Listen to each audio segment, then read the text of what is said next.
जय श्री कृष्ण। आज हम विद्याधम गुरुकुल ऑनलाइन क्लासेज में क्लास 9 का विषय सामाजिक विज्ञान है। पुस्तक है राजस्थान में स्वतंत्रता आंदोलन एवं शौर्य परंपरा का अध्याय 3 राजस्थान के प्रमुख किसान आंदोलन, जिसमें आज हम पढ़ेंगे जयपुर राज्य के किसान आंदोलन। इससे पहले हमने बूंदी का किसान आंदोलन पढ़ा है, जो बैगू किसान आंदोलन, भरतपुर, मेव और अरवर किसान आंदोलन के साथ ही साथ हमने है जो बिजोलिया किसान आंदोलन का भी अध्ययन किया।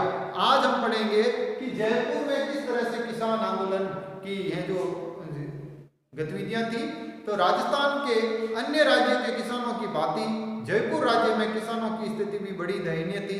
वे अपने शासकों के आतंक, अत्याचार और शोषण से उत्पीड़ित थे। शासक के अत्याचार,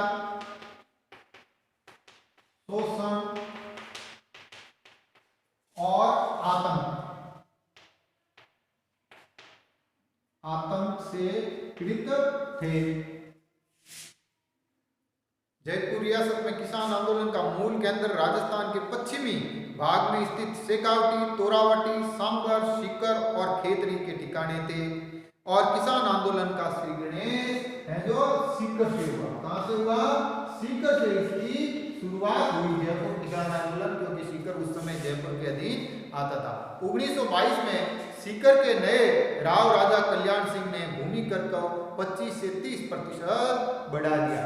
सीकर का जो 1922 में नया राजा था, उस नए राजा ने भूमि कर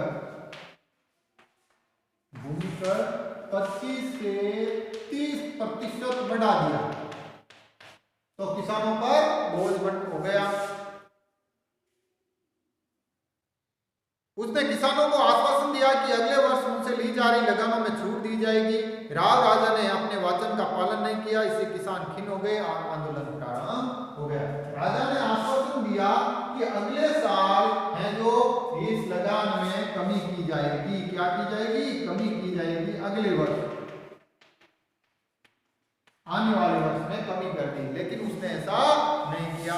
रामनारायण चौधरी और हरि ब्रह्मचारी ने सीकर आने के बाद किसानों को प्रोत्साहन मिला।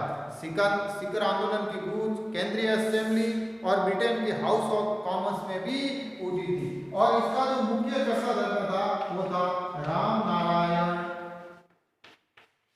चौधरी। और इसकी जो केंद्रीय असेंबली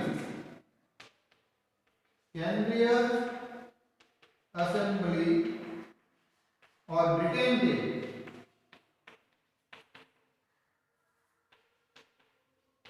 हाउस ऑफ लॉर्ड यानी वहां की राज्यसभा में भी इसकी जो गूंज उठी थी। हाउस ऑफ कॉमन और लॉर्ड लोक कॉमन, वहां की लोकसभा का जैसे सदन होता है उसको कॉमन कहते हैं, हाउस ऑफ कॉमन, और हाउस ऑफ लॉर्ड है जो वहां राज्यसभा जैसा सदन होता है उसको वहां कहते हैं। ब्रिटिश सरकार राव राजा के ठिकानों के भूमि बंदोबस्त कराने में पूर्व भूमि का सर्वेक्षण करवाया। उसने छोटी जरीब का उपयोग किया। सीकर के राव राजा ने इजाफा के नाम पर बीघा भूमि पर 2 आना भूमि कर की वृद्धि कर दी। जरीब की लंबाई के मामले को लेकर भूमि कर में की गई वृद्धि के कारण किसानों ने पूरा असंतोष बनने लगा। अर्थात जो भूमि मापने का पैमाना था उसमें भी है जो उन्होंने फेरबदल कर दिया, और उसके साथ ही प्रत्येक है जो जरीब पर है जो उन्होंने टैक्स लगा दिया।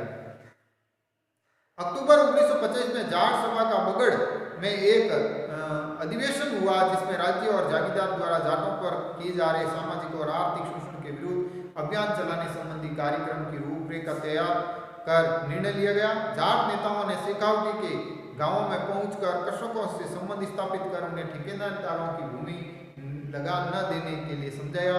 भरतपुर के जाट नेता देशराज ने सीकर और शेखावटी में जाट किसानों को अपने अधिकारों के लिए संघर्ष करने के लिए प्रेरित किया, और उन्होंने एक नई 1932 में बसंत पंचमी के अवसर पर झुंझुनू में जाट सभा के तत्वाधान में समारोह हुआ। 1932 में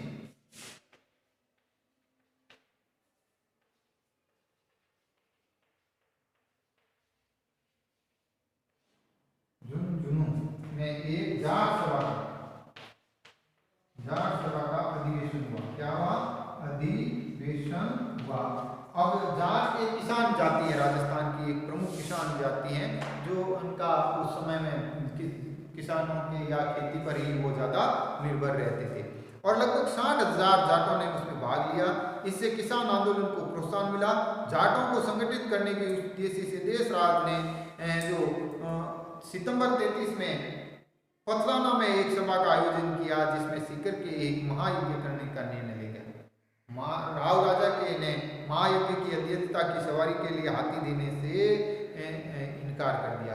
किसानों और शासकों के बीच तनाव उत्पन्न हो गया।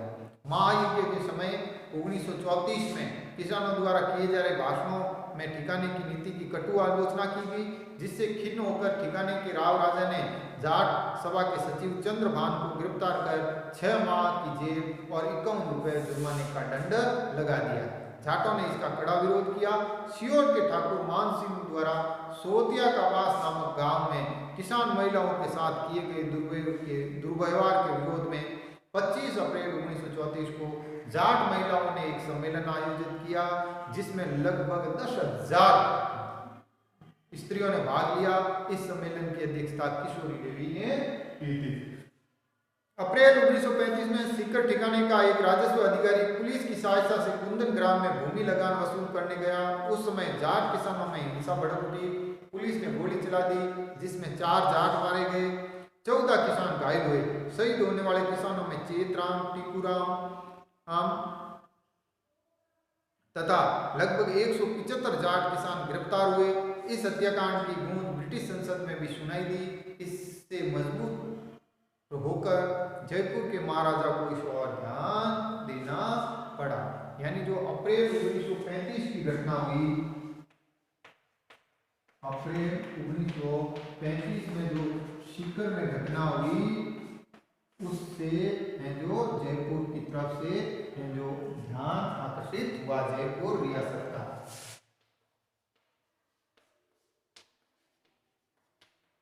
जयपुर रियासत का ध्यान आकर्षित हुआ।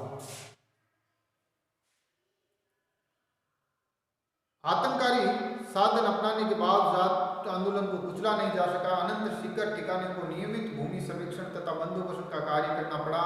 किसानों की कथित मांगों को स्वीकार करना पड़ा। इस आंदोलन के लिए किसानों को संगठित होने के लिए प्रेरणा देने वाली ये महिला धापी दादी थी।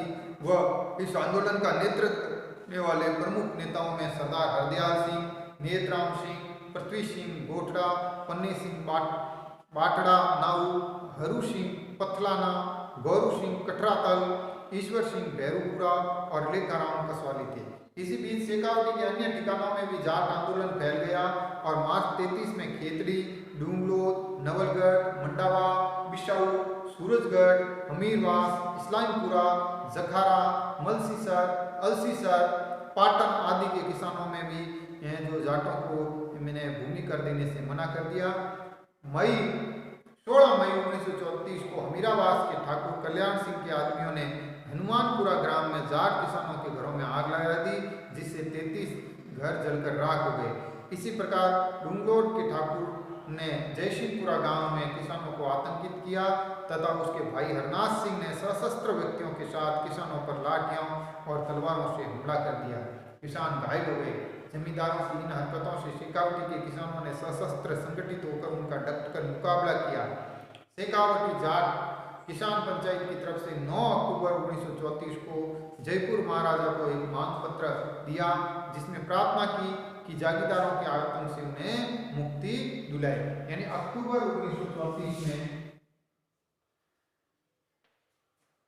एक मांग पत्र दिया गया। क्या दिया गया? मांग पत्र दिया, आतंक से मुक्ति हेतु।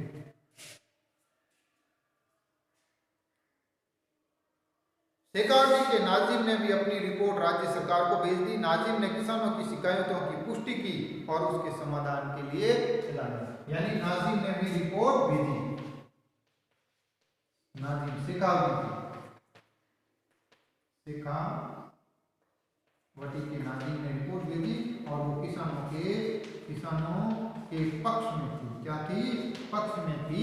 किसानों की जो मांगे थी उसके लिए वास्तव में वो चीज हो रही थी। परिणाम 1936 ईस्वी में ठिकाने में भूमि सर्वेक्षण को और भूमि बंदोबस्त की प्रक्रिया प्रारंभ हुई, जिसमें शेखावटी और सीकर के कुछ क्षेत्र में शांति हुई। सीकर व शेखावटी के दीर्घकालीन किसान संघर्ष का अंत मार्च 1947 में जयपुर में हीरालाल शास्त्री के नेतृत्व में लोकप्रिय सरकार के गठन होने के साथ हुआ। और इस जयपुर किसान आंदोलन का अंत जो हीरालाल शास्त्री की जो सरकार यानी प्रजामंडल की सरकार, कैसी सरकार? प्रजामंडल की जो सरकार आई मार्च 1947 तक, मार्च 1947 ईस्वी में जो वहाँ की प्रजामंडलों के हिसाब से सरकार बनी और राजस्व मंत्री टीकाराम पालीवाल ने गैर खालसा क्षेत्र से भूमि बंदोबस्त है जो करवाने की व्यवस्था की। इस तरह से है जो सीकर में किसान आंदोलन समाप्त हुआ। कल हम इसके आगे मारवाड़ और बीकानेर